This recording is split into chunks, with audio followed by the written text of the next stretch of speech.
Hey everyone, welcome to a brand new series on learning Verilog and FPGA design. We will start from the absolute basics like lighting up an LED and work our way up to creating your very own processor. I will guide you through writing Verilog code, testing with simulations, and finally implementing it on a real FPGA hardware. Whether you are a beginner or just curious about FPGAs, this series will help you build a solid foundation. Let's dive in and get started. So we are starting from the very basics, understanding how digital logic works and how we can implement it using Verilog. This foundation is key because once you understand logic, writing Verilog code becomes so much easier. Digital logic is the language of electronics. It's based on simple rules. Signals are either 0 or 1, on or off. By combining basic logic gates like AND or and NOT gates, we can create circuits that make decisions, store data, and even run a full processor. In this tutorial, we will see how these concepts translate into Verilog code so we can design our own digital circuits step by step. When writing Verilog code, there are two main styles. You will encounter behavioral coding and structural coding. Behavioral coding focuses on describing what the circuit should do, like writing instructions or algorithms. It's more like software programming. Structural coding, on the other hand, describes how the circuit is built by connecting different components or modules together. A kind of like wiring blocks and on a board. Both styles are important and you will often use them together to create complex designs. Once we understand these concepts, we can start designing our own logic and implementing it on FPGA. We will begin with simple logic gates, and our workflow will be straightforward. First, we will write code, and then we simulate it, make sure it works, and finally, we program it into the FPGA hardware. Alright, let's jump into coding.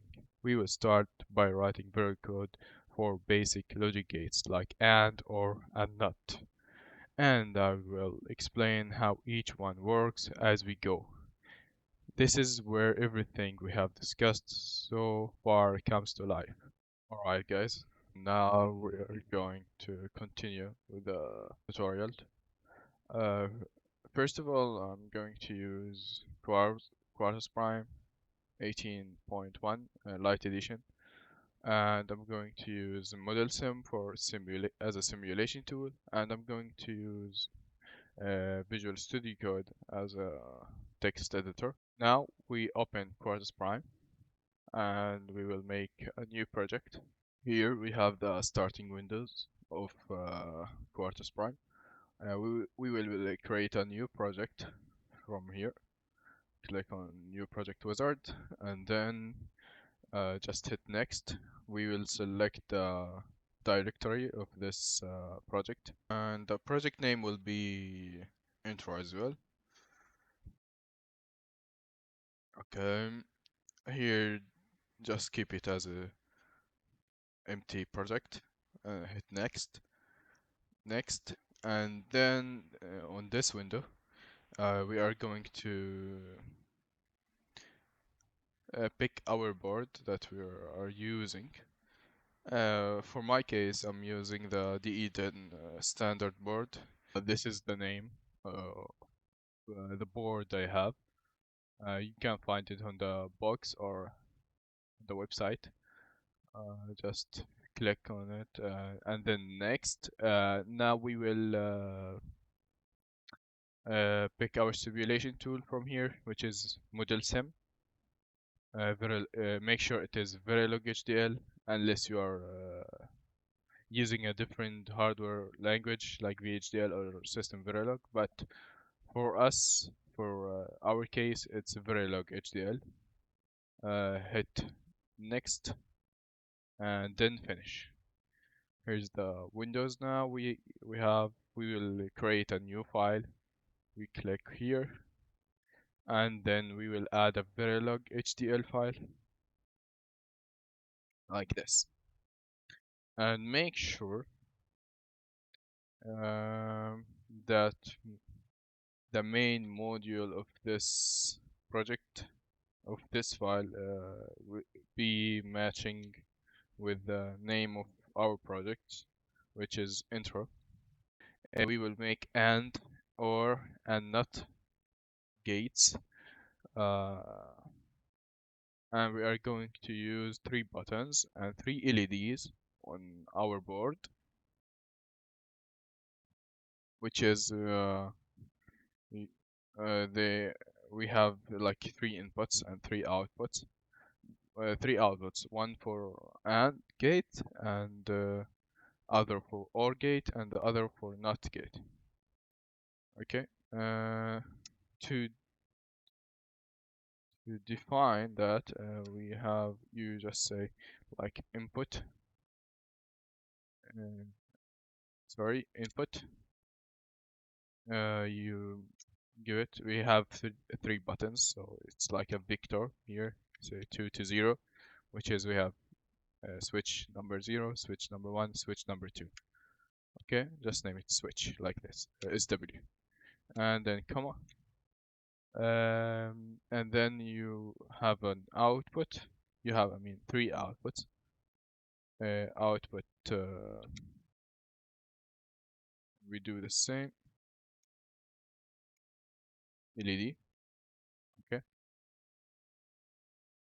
there is other ways you can actually write this here. You can, for example, just give it names and then you define here if it is input or output, whatever. We need to make other modules, one for AND gate. Okay, for AND gate we have 2 input AND gate, which is A, B, and C.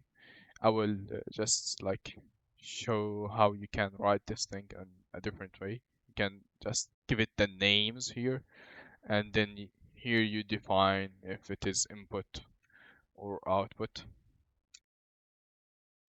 Then output C. Okay, and now we will give C the value of or the result of and between A and B, which is like this. We assign C equal A and B. That's how we define an AND gate. And the last will be NOT gate. So we have input A, input B, and we will assign B equal not A. Okay. So we have created the modules. Now we're gonna use them in the main design. And to use that module, we just write AND gate. We'll name it AND gate like this. So there are different ways to give the values here, and inside the brackets when you call a module, you have by order or by name. Okay, I will show you both example for both. First, I'm going to do by name and then by order, which is by name. You don't need to rely on the order that you have here, ABC. You can, for example, start with C here, like this, and give it like lid 0. Okay. I will copy this.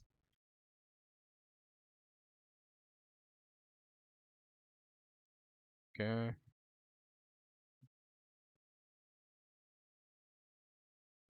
Actually, it's not lid. Okay, let's give it this A. Switch 1. And switch 0 for switch. Yeah. Switch 1 will be for B value, and switch 0 will be for A value. Okay, and LED. So I will copy this as well for the OR gate. Let's just change it to like OR gate. Okay, OR gate.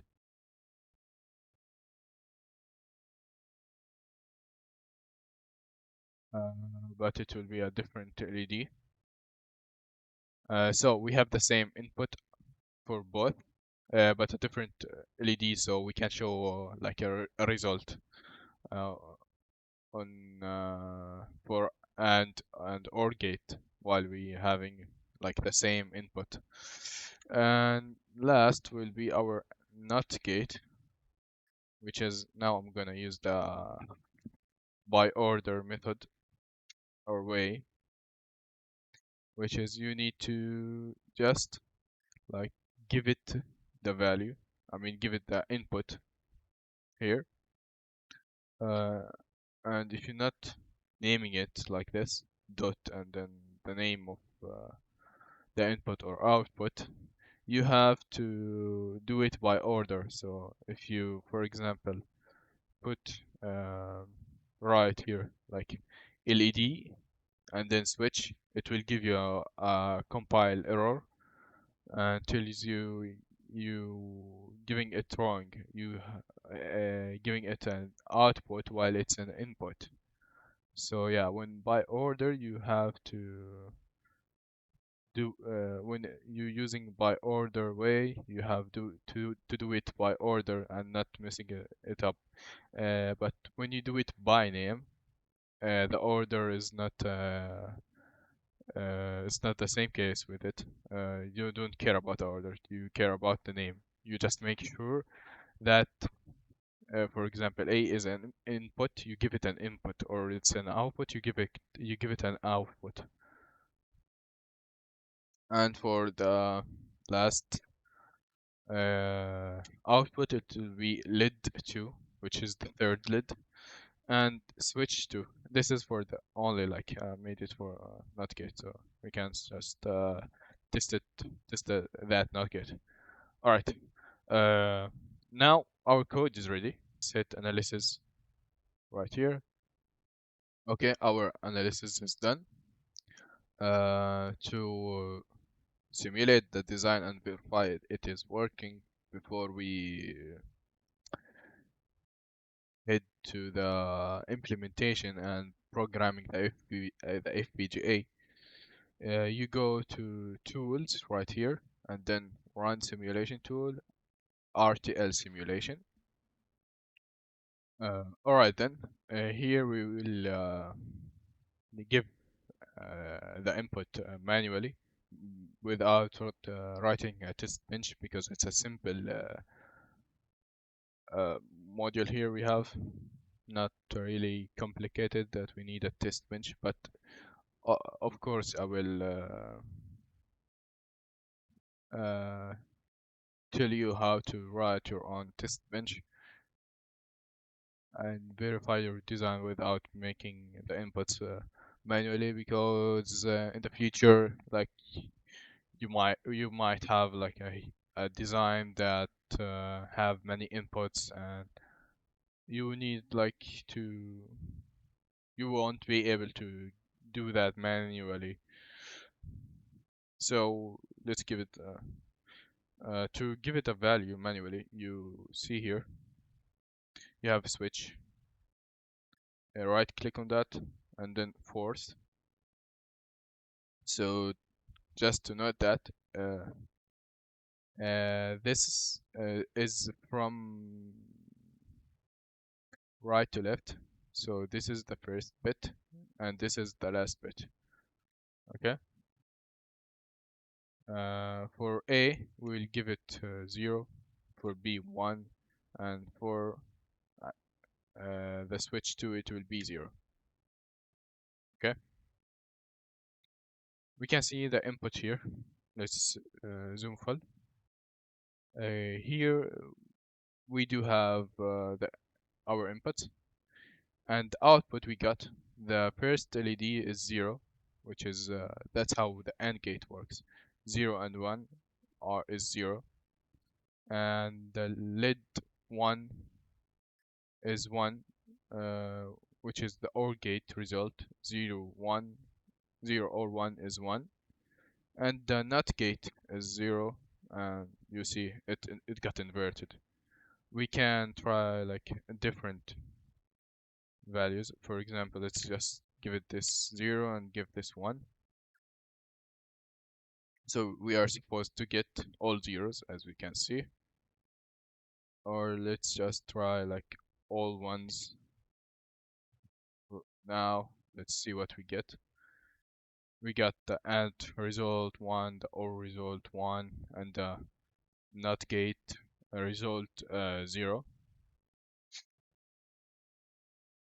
So this is for the simulation. Uh, we can actually now say we are done simulation and this design is working. Now we have to go to the other step, which is gonna assign the pins and then program our FPGA. Okay, we quit this window, and for that you will go to assignments and then pin planner. On this window, let me just do this here. On this window, you will see like you have the nodes, the node name, like the LEDs and the switches, and the location, the IO bank, whatever. So what is important for you? To know what is this pin is named, and how to know that. We're going to open the manual and see like the pins. You have the FPGA pin number for each switch. For switch 0, we have pin AB30. So you go to the pin planner for switch 0, pin AB30. Just hit enter. You're done. And then now for the switch 1, which is Y27. Okay, and so on. We are done now. We can close this window. Uh, and the last step before we actually like program the FPGA, you will just compile the whole design right here. Till that finish, I will be right back. Alright, after we are done compiling the design, now we will have to program the FPGA. This is actually an easy step. All you have to do is to go to Tools and then Programmer, and then you will have this window here. For my board, the DE10 standard, it has a HPS out processor system. It might be a little different if you, for example, using a DE10 Lite that doesn't have that HPS. It's not that much different, but here in the DE10 standard there is like an additional step, which is I need to detect my device, which is this is the one for my case. We just hit yes, and then we will change the file right here.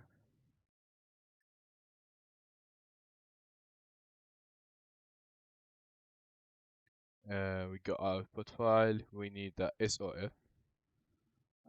For a board that doesn't have an HPS, it's going to be different. You just get that output file, and then you here check that box, program and or configure, and you just hit start.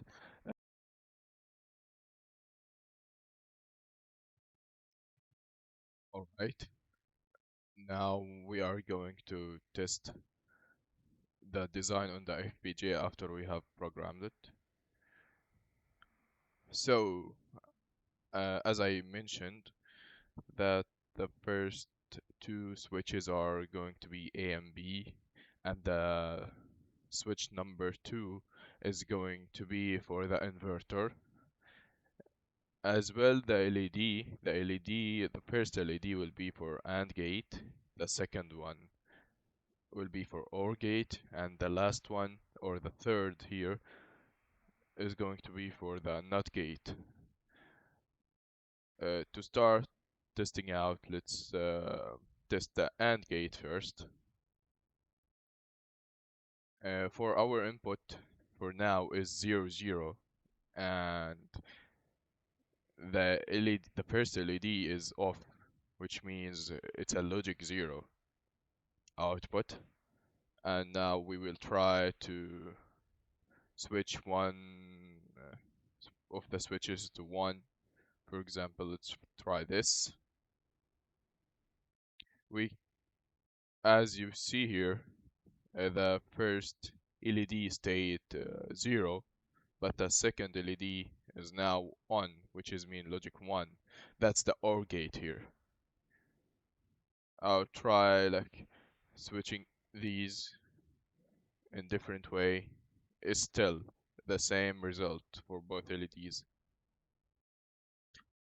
I'll try to switch this one now.